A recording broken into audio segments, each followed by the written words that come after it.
السلام علیکم ورحمۃ اللہ وبرکاتہ۔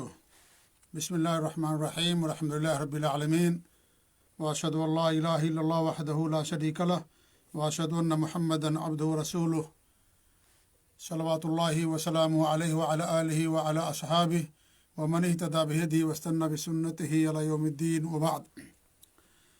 معزز ناظرین و مشاہدین و مشاہدات، قیامت کی نشانیاں شروع کی گئی تھیں، لیکن باہر جانے کی مشغولیات کی وجہ سے تسلسل برقرار نہیں رہ پاتا ہے۔ آج موقع ملا تو ہم نے کہا کہ آج بھی ایک نشانی آپ کے سامنے بیان کی جائے، اور وہ نشانی یہ ہے کہ حرام و حلال کی تمیز ختم ہو جائے گی۔ مال کے لیے، رزق کے لیے انسان حلال و حرام کی تمیز کھو دے گا۔ یہ بھی قیامت کی نشانیوں میں سے ایک نشانی ہے جو واقع ہو چکی ہے۔ آج دنیا یا لوگ مال کے پیچھے پڑے ہوئے ہیں اور ہر حال میں مال کمانا چاہتے ہیں، حالانکہ ہمارا اور آپ کا سب کا عقیدہ اور ایمان ہونا چاہیے کہ اللہ تعالیٰ ہی کی ذات رزاق ہے، اور اس نے ہر شخص کی پیدائش سے پہلے ہی ہر انسان کی تقدیر میں بات لکھ دی ہے کہ اسے کتنی روزی ملے گی، اور جتنی اللہ رب العالمین روزی لکھ دی ہے اتنی ہر شخص کو مل کر کے رہے گی، اس سے زیادہ نہیں مل سکتی ہے۔ اور جب تک اتنی روزی نہیں مل جائے گی جتنی اللہ رب العالمین نے لکھ دی ہے، اس وقت تک کسی انسان کی موت بھی واقع نہیں ہوگی۔ لیکن جیسا کہ ہر چیز کا وقت مقرر ہے، ایسے ہی روزی کا وقت بھی متعین اور مقرر ہے، لہذا انسان کو صبر کے ساتھ جو جائز وسائل ہیں اس کو استعمال کر کے رزق تلاش کرنا چاہیے۔ لیکن چونکہ انسان جلد باز ہے، بے صبرا ہے، ناشکرا ہے، تاخیر اسے برداشت نہیں ہوتی، ہر چیز کو فوراً کرنا چاہتا ہے۔ کچھ محنت کیا، روزی نہیں ملی، غلط طریقے استعمال کرنا شروع کر دیا، لوگوں کی دیکھا دیکھی، بھائیوں کی، پڑوسیوں کی دیکھا دیکھی، رشتہ داروں کی دیکھا دیکھی، کوئی مالدار ہے، یہ مال میں ان سے کم ہیں، اور اب کچھ تمیز کے بغیر صرف مال اکٹھا کرنا مقصد ان کا رہ جاتا ہے۔ تو انسان چاہتا ہے کہ ہمارے پاس بھی فلاں کے طریقے سے مال ہو، دولت ہو، گاڑیاں ہوں، محلات ہوں، دکانیں ہوں، جس کے لیے انسان حلال و حرام کی تمیز کیے بغیر مال کے پیچھے سر پر بھاگتا ہے گھوڑے کے طریقے سے۔ لیکن یاد رکھنا چاہیے کہ اس سے زیادہ انسان کو روزی نہیں ملے گی جتنا اللہ رب العالمین نے لکھا ہے، چاہے انسان حلال طریقہ اپنائے یا حرام طریقہ اپنائے۔ اس پر ایک مومن کا ایمان ہونا چاہیے۔ اللہ کے رسول صلی اللہ علیہ وسلم کی حدیث ہے، روح القدس نے یعنی جبریل امین نے میرے دل میں بات ڈال دی ہے کہ کوئی آدمی اس وقت تک نہیں مر سکتا جب تک اپنا رزق پورا حاصل نہ کر لے۔ پس اللہ سے ڈرو اور طلب رزق میں، روزی کی تلاش میں بہتر وسیلہ اختیار کرو، اور رزق کی تاخیر تمہیں اس بات پر آمادہ نہ کر دے کہ تم اسے اللہ کی معصیت کے ذریعے تلاش کرنا شروع کر دو، کیونکہ اللہ تعالیٰ کے پاس جو کچھ ہے وہ اس کی اطاعت کے بغیر حاصل نہیں کیا جا سکتا۔ امام البانی نے اس روایت کو صحیح الجامع کے اندر بیان کیا ہے۔ لہذا انسان کو صبر کرنا چاہیے، محنت کرنی چاہیے، کیونکہ محنت شرط ہے رزق کی طلاع و حصول کے لیے۔ اللہ کے رسول صلی اللہ علیہ وسلم کی حدیث ہے، اگر تمہارا بھی ویسی توکل، جس طریقے سے اللہ پر توکل کا حق ہے، اگر تم اس طریقے سے اللہ پر توکل کرو تو اللہ تعالیٰ تمہیں بھی ویسی روزی دے گا جیسے چڑیوں کو روزی دیتا ہے۔ چڑیاں صبح کو خالی پیٹ نکلتی ہیں، شام کو پھر پیٹ بھر کر کے واپس آتی ہیں۔ یہاں چڑیاں گھر میں نہیں بیٹھتی ہیں، ان کے پاس اتنا شعور ہے، اتنی سوجھ بوجھ ہے کہ ہمارا پیٹ اسی وقت بھرے گا جب ہم اپنے گھونسلوں سے باہر نکلیں گے۔ گھونسلوں سے باہر نکلتے ہیں اور شام کو اپنے گھونسلے میں واپس آتے ہیں اور ان کا پیٹ بھرا ہوتا ہے۔ تو اسے انسان کو محنت کرنا پڑے گا۔ آپ دیکھیں چڑیا کہاں کہاں کا سفر کرتی ہے، میلوں کا سفر طے کرتی ہے، کبھی کبھی تو کئی ملکوں کا سفر کرتی ہے، اور ایک ملک کے پرندے دوسرے ملک کے اندر جاتے ہیں۔ کچھ خاص قسم کے موسم ہوتے ہیں، ان موسموں میں باہر کے پرندے دوسری جگہوں پر جاتے ہیں۔ تو دیکھیے کس قدر وہ محنت کرتے ہیں رزق کی تلاش میں۔ تو ہمیں بھی محنت کرنا ہے، لیکن حلال محنت کرنا ہے، جو طریقہ اللہ رب العالمین نے ہمارے لیے حلال قرار دیا، حرام طریقہ نہیں۔ اور روزی اتنی ہی ملے گی جتنی اللہ رب العالمین نے انسان کی قسمت میں لکھ دیا ہے۔ ایک دوسری روایت ابن ماجہ کی ہے، جسے امام البانی نے ابن ماجہ کے اندر صحیح قرار دیا. فرماتے ہیں کہ اللہ کے رسول صلی اللہ علیہ وسلم نے فرمایا ایھا الناس اتقوا اللہ، اے لوگو اللہ تعالیٰ سے ڈرو، واجملوا فی الطلب، اور طلب میں یعنی روزی کی تلاش میں جو حلال طریقے ہیں ان کو استعمال کرو، ان کو بچا لاؤ. فإن نفسا لن تموت حتى تستوفي رزقها، کیونکہ کوئی بھی شخص اس وقت تک نہیں مرے گا جب تک اس سے اس کی مکمل روزی نہ مل جائے جو اللہ رب العالمین نے ماں کے پیٹ میں اس کی روزی لکھ دی ہے. وَإِنْ أَبْتَى عَنْهَا، اگرچہ کچھ تاخیر ہی سے ملے، کیونکہ اللہ رب العالمین نے ہر چیز کا وقت مقرر کیا. وَكُلَّ شَيْءٍ خَلَقْنَاهُ بِقَدَرٍ، ہر چیز کا ایک وقت مقرر ہے. اولاد کے لیے وقت مقرر ہے، شادی کا وقت مقرر ہے، تعلیم کا وقت مقرر ہے، ہر موت کا وقت مقرر ہے. ہر چیز کا اللہ رب العالمین نے وقت مقرر کر دیا. لیکن انسان جلد باز ہے، صبر نہیں کر پاتا ہے، اور پھر حرام طریقے سے رزق کو تلاش کرنا شروع کر دیتا ہے. لیکن اتنا ہی ملتا ہے جتنا اللہ رب العالمین نے لکھ دیا. آپ اس کو اس مثال سے بھی سمجھ سکتے ہیں. جیسے کچھ لوگ ہوتے ہیں، شادی ہوئی، کچھ سال گزر گئے، اولاد نہیں ہوتی ہے، تو وہ کیا کرتے ہیں، قبروں کا، مزاروں کا رخ شروع کر دیتے ہیں. پیر و فقیروں کے پاس جاتے ہیں اور تعویذ گنڈے لے کر کے آتے ہیں، ان کے دروں پر جا کر کے اپنے سروں کو جھکاتے ہیں اور غیر اللہ سے مانگنا شروع کر دیتے ہیں، اور اللہ تعالیٰ انہیں دے دیتا ہے. اور جب مل جاتا ہے تو کہتے ہیں کہ تو درگاہ اور مزار کی کرامت ہے، فلاں پیر کی کرامت ہے. حالانکہ دینے والا اللہ رب العالمین ہے. اللہ نے اس کا وقت مقرر کر رکھا تھا، لیکن انسان نے صبر نہیں کیا اور شرک کر بیٹھا. لیکن دیا اللہ رب العالمین ہی نے، کیونکہ وہی سب کا رب ہے. پوری دنیا کا رب اللہ تعالیٰ، اللہ رب العالمین ہے. تو سارا سب پوری دنیا کا رازق اللہ رب العالمین ہے. لہذا دینے والا اللہ تعالیٰ. انسان صبر کرے، محنت کرے، کوشش کرے، حلال طریقہ اپنائے. تو انسان جلد بازی میں گناہ کا کام کر بیٹھتا ہے. دولت اسے نہیں ملی اور ناجائز طریقے سے کمانا شروع کر دیا. ہمارے پڑوسیوں کا گھر اچھا ہے، ہمارے بھائیوں کا گھر اچھا ہے، بیگم گھر میں آ گئی، انہیں صبر نہیں ہوتا ہے، برداشت نہیں ہوتا ہے کہ ان کی جو ان کے بھائیوں کی، ان کے جو شوہر ہیں، ان کے شوہر کی جو بھابیاں ہیں، لوگ بھائی وغیرہ ہیں، انہیں ان کے پاس زیادہ دولت ہے. تو عورت کو صبر نہیں ہو پاتا ہے. وہ اپنے آپ کو نیچا نہیں دیکھنا چاہتی ہے، کسی کا تانا نہیں سننا چاہتی ہے. لہذا عورت بھی اپنے شوہر کو رغلاتی ہے کہ کچھ بھی کرو، ہمیں پیسہ چاہیے، ہمیں مال چاہیے. مرد بھی اس کے پیار اور عشق اور محبت میں فریفتہ ہو کر کے ہر طرح کا طریقہ اپنانے کی کوشش کرتا ہے. حالانکہ ایسے لوگوں کو یاد رکھنا چاہیے کہ یہ روزی اللہ تعالیٰ کے ہاں معیار نہیں ہے، مال معیار نہیں ہے. اللہ تعالیٰ کے ہاں معیار تقوی اور پرہیزگاری ہے. ہو سکتا مالدار انسان اللہ کی نظر میں اس کی کوئی حیثیت نہ ہو، اگر وہ مال غلط طریقے سے کماتا ہے، اللہ کے حقوق کی ادائیگی نہیں کرتا، رشتہ داروں کے حقوق ادا نہیں کرتا، تو ایسی صورت میں اس آدمی کے اللہ تعالیٰ کے یہاں کوئی حیثیت نہیں ہے. لہذا اللہ تعالیٰ کے یہاں حیثیت اگر کسی کی ہے تو دیندار انسان کی ہے. ان اکرمکم عند اللہ اتقاکم. تو انسان جلد بازی کر بیٹھتا ہے، جیسے اولاد کے لیے جلد بازی ہو جاتی ہے. حالانکہ پیر فقیر نہیں دیتے، دینے والا اللہ رب العالمین ہے. کتنے لوگ مر گئے دنیا سے، پیر فقیر جو چلے گئے دنیا سے. کیا کوئی مرنا چاہتا ہے؟ کتنے تھے جن کے پاس اولاد نہیں تھی، بیماریوں میں ان کی زندگی گزری. وہ چاہتے تو ختم کر، ان کے پاس اگر کچھ ہوتا، طاقت ہوتی تو ان چیزوں کو ختم کر سکتے تھے، لیکن کچھ نہیں کر پائے وہ، اس لیے کہ دینے والا اللہ رب العالمین ہے. لہذا انسان کو صبر کرنا چاہیے. تمہارے نبی فرماتے ہیں کہ اگرچہ روزی تمہیں تاخیر سے ملے، لیکن ملے گی جتنا اللہ رب العالمین نے لکھ دیا ہے. فاتقوا اللہ واجملوا فی الطلب. لہذا اللہ سے ڈرو، اللہ کا تقوی اختیار کرو. تقوی بھی روزی حاصل کرنے کا ایک سبب ہے. من یتق اللہ یجعل لہ مخرجا ویرزقہ من حیث لا یحتسب.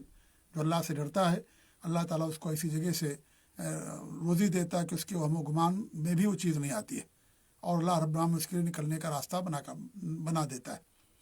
تو تقوی اللہ تعالیٰ کا اختیار کرنا یہ بھی رزق میں اضافے کا ذریعہ اور سبب ہے. پھر آپ فرماتے ہیں اجملوا فی الطلب، روزی کی تلاش میں حلال ذریعہ اپناؤ. خذوا ما حل ودعوا ما حرم. جو اللہ نے حلال کیا اس کو لو، اور جو حرام کر دیا اس کو چھوڑ دو. حرام چیزوں کو نہ لو. اور مال کے بارے میں 2 سوال ہم سے کیا جائے گا. ایک تو مال کیسے کمایا اور نمبر 2 مال کہاں خرچ کیا. کہاں کیسے کمایا، حلال طریقے سے کیسے اور کہاں خرچ کیا، 2 سوال کیا جائے گا. مال اس وقت انسان کے لیے نعمت اور اس کے لیے باعث سعادت ہے جب انسان مال کو حلال طریقے سے کماتا ہے اور اللہ تعالیٰ کی بتائی ہوئی راہوں میں خرچ کرتا ہے. اور اگر انسان مال حلال طریقے سے کمائے لیکن حرام جگہوں پر خرچ کرے، یہ بھی اس کے لیے حرام ہے. یا حرام طریقے سے کمائے، حلال جگہوں پر خرچ کرے، جیسے چوری کا مال، سود کا مال، مدرسہ بنائے، خیرات کرے، غریبوں کی مدد کرے، مسجد کی تعمیر میں دے، کوئی فائدہ اس کا نہیں ہے. تو حلال طریقہ بھی ہونا چاہیے کمانے کا، اور جہاں خرچ کیا جائے وہ حلال راستہ ہونا چاہیے، تب جا کر کے وہ مال انسان کے لیے باعث سعادت بنتا ہے، اور تب جا کر کے اس مال پر انسان کو اجر اور ثواب ملتا ہے. تو قیامت کے دن 2 سوال کیے جائیں گے. جب تک انسان ان 2 سوالوں کا جواب نہیں دے دے گا، اس وقت تک انسان کا قدم نہیں ہلے گا. اور اللہ کے رسول صلی اللہ علیہ وسلم کی حدیث ہے، لو ان ابن آدم حرب من رزقہ کما یحرب من الموت لادرکہ رزقہ کما یدرکہ الموت. امام البانی نے سلسلہ صحیحہ کے اندر اس روایت کو بیان کیا ہے اور اس کو صحیح قرار دیا ہے. آپ صلی اللہ علیہ وسلم فرماتے ہیں، اگر انسان روزی سے ایسی بھاگے جیسے موت سے بھاگتا ہے، تو اس کی روزی اسے مل کر کے رہے گی، اور روزی اس کو پکڑ کر کے رہے گی جیسے موت اس کو پکڑ لیتی ہے. تو جتنی اللہ نے روزی لکھی اتنی انسان کو ملے گی. لہذا حلال طریقے سے اپنائیے، کمائیے. حرام طریقے سے کمانا یہ کیا ہے، انسان کے لیے شقاوت، بدبختی ہے. اولاد بگڑ جاتی ہے، انسان کی دعائیں قبول نہیں ہوتی، اس کی باتیں قبول نہیں ہوتی. لہذا انسان کو چاہیے کہ حلال طریقے سے مال کو کمائے. اور دیکھیے، روزی یا رزق صرف مال کا نام نہیں ہے، بلکہ اللہ کی طرف سے جو بھی چیز ہمیں ملتی ہے وہ سب کے سب رزق ہے.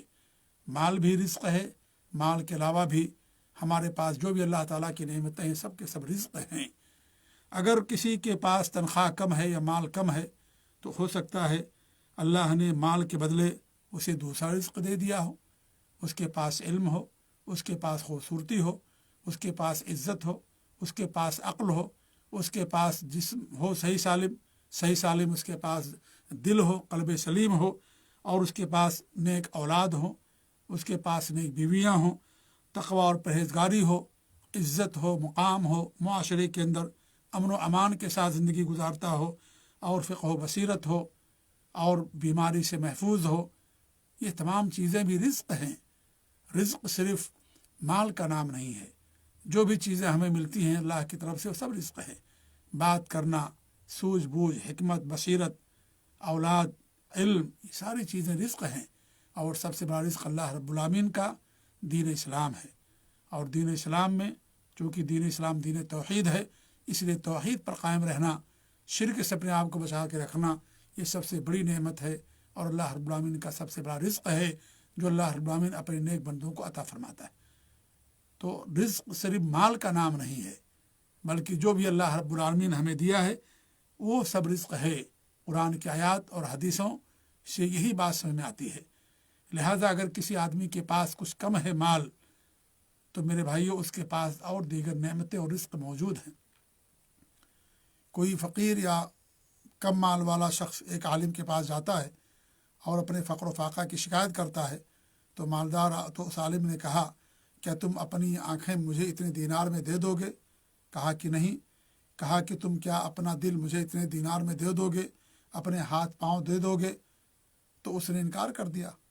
تو کہا تم تو بہت مالدار انسان ہو. خود اس نے بھی کہا کہ میں بھی بہت مالدار انسان ہوں. کتنی ساری نعمتیں اللہ رب العالمین کے ہمارے پاس موجود ہیں. عقل موجود ہے، بولنے کی طاقت اور قوت موجود ہے. الحمدللہ بہترین شکل و صورت پر اللہ رب العالمین ہم کو پیدا کیا، اور اتنی ساری نعمتیں اللہ رب العالمین ہمیں دیں.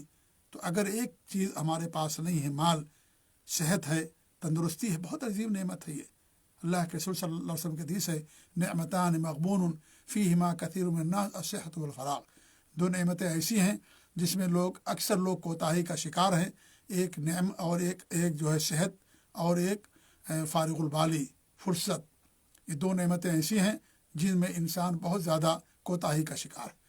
تو اللہ رب العالمین کی کروڑ نعمتیں ہمارے پاس موجود ہیں. وما بکم من نعمت فمن اللہ. جو کچھ بھی نعمتیں اللہ تعالیٰ کی طرف سے ہیں یہ سب اللہ کا رزق ہیں. یہ سب اللہ تعالیٰ کی طرف سے دی ہوئی چیزیں ہیں، لہذا جس کے پاس اگر مال کی کمی ہے تو وہ غور کرے کہ اللہ نے اسے مال کے بدلے بہت ساری چیزیں دے رکھا ہے، اور الحمدللہ آج تو مال کی بڑی فراوانی ہے۔ آج ہمارے دسترخوانوں پر وہ کھانے ہوتے ہیں مختلف قسم کے جو بنو امیہ کے خلفاء اور حکمرانوں کے دسترخوانوں پر ایسے کھانے نہیں ہوا کرتے تھے۔ ایک عام انسان شادی کرتا ہے، ولیمہ کرتا ہے، دعوت کرتا ہے، آپ دیکھیں 5 قسم کی غذائیں اور مختلف قسم کے پکوان اس کے دسترخوان پر رہتے ہیں۔ پہلے زمانے میں ساری چیزیں نہیں تھیں۔ کتنی نعمتیں اللہ رب العالمین نے دی، کتنا مال انسان کو اللہ رب العالمین نے دے رکھا ہے۔ ہم سب بادشاہ ہیں، ہم سب الحمدللہ سب بادشاہ ہیں، اور اصل بادشاہی دل کی بادشاہی ہوتی ہے، اصل بادشاہی دل کی امیری ہوتی ہے، اصل امیر دل کا امیر ہوتا ہے، یہ اصل بادشاہی ہے۔ مال کی کثرت یہ مالداری نہیں ہے، اصل مالداری یہ ہے کہ انسان کا دل مالدار ہو، انسان کا دل مالدار ہو۔ عبداللہ بن عمر بن عاص رضی اللہ عنہ کے پاس ایک آدمی نے آ کر کے شکایت کی، فقر و فاقہ کی، کہا تمہارے پاس بیوی ہے؟ کہا کہ ہاں۔ کہا تب تم مالدار ہو۔ کہا کہ جو ہے ہمارے پاس گھر بھی ہے۔ تو کہا تم تو پھر امیر ہو، یا اس طرح کے الفاظ کہے۔ اس نے کہا کہ میرے پاس ایک نوکر بھی ہے۔ کہا تم تو پھر ملک ہو، تم بادشاہ ہو، تم کہ تمہارے پاس نوکر بھی ہے، گھر ہے، تمہارے پاس بیوی ہے۔ یہ سب کتنی نعمتیں اللہ رب العالمین نے دے رکھی، تو انسان ناشکرا ہے، اللہ کا شکر ادا نہیں کرتا۔ تو آج یہ جو نشانی ہے کہ حلال و حرام کی تمیز کے بغیر انسان مال اکٹھا کرے گا، اور اس طریقے سے دوسروں کی دیکھا دیکھی اور آخرت کی فکر نہیں ہوگی، دنیا ہی کی صرف اس کے پاس فکر ہوگی، تو یہ جو نشانی ہے آج اس دور کے اندر پوری ہو گئی۔ اللہ کے رسول صلی اللہ علیہ وسلم کی حدیث ہے کہ ابو ہریرہ رضی اللہ عنہ سے روایت ہے کہ اللہ کے رسول نے فرمایا، لوگوں پر ایسا زمانہ آئے گا کہ آدمی کو کوئی پرواہ نہیں ہوگی کہ اس نے مال حلال طریقے سے کمایا یا حرام طریقے سے۔ سنن نسائی کی صحیح روایت ہے۔ یہ بھی ہمارے ذہن نشین ہونی چاہیے کہ حرام مال سے دیا گیا صدقہ اللہ تعالیٰ قبول نہیں کرتا ہے۔ اللہ تعالیٰ طیب ہے، پاک ہے، پاکیزہ ہے، اور پاکیزہ مال ہی قبول فرماتا ہے۔ حرام کی کمائی کی وجہ سے عبادت بھی قبول نہیں ہوتی ہے۔ جس شخص کی پرورش مال حرام سے ہو، ایسے شخص کے بارے میں اللہ کے رسول صلی اللہ علیہ وسلم کی حدیث ہے کہ جہنم اس کا ٹھکانہ ہوتا ہے۔ اور یہ بھی مشاہدہ ہے، آپ لوگوں نے بھی تجربہ کیا ہوگا، ہم نے بھی تجربہ کیا ہے اور مشاہدہ کیا ہے کہ جو انسان حرام مال کماتا ہے، تمیز نہیں ہے حلال و حرام کی، اس کی اولاد ہمیشہ اپنے ماں باپ کی نافرمان ہوتی ہے۔